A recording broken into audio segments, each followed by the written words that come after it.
مسلمانانو ورونو غواړم چې یو ډېرې مهمې ضروري مسلې ته ستاسو توجه راواړوم او هغه داسې مسله ده چې د الله په نزد باندې ډېره عظیمه ده، یو ډېر لوی جرم دی، لیکن افسوس دا دی چې زموږ ډېر مسلمانان په هغې کې مبتلا دي، خاص کر زموږ ملکونه.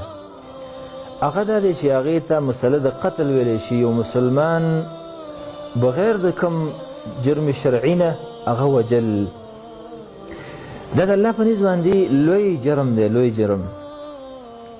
ډېر سخت وعیدات الله جل جلاله د دې په باره کې ذکر کړي دي. فرمایي ومن يقتل مؤمنا متعمدا فجزاؤه جهنم خالدا فيها وغضب الله عليه ولعنه وأعد له عذابا عظيما. سبحان الله.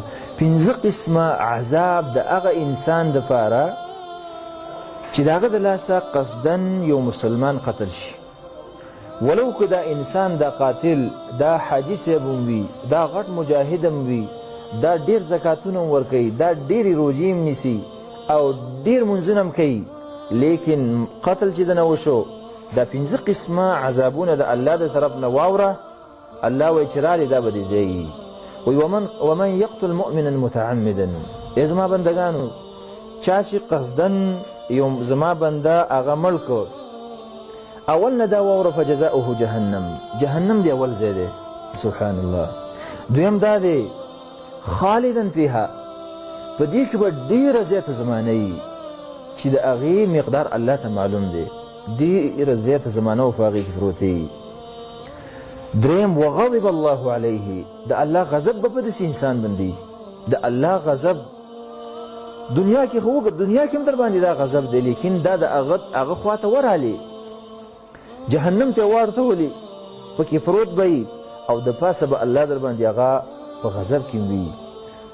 دا هم نه دی. څلورم دا دی ولعنه، د الله لعنت هم په داسې انسان باندې دی. بل دا دی چې واعد له عذابا عظیما، الله وایي چې ما وله ډېر غټ عذاب هغه تیار کړی دی.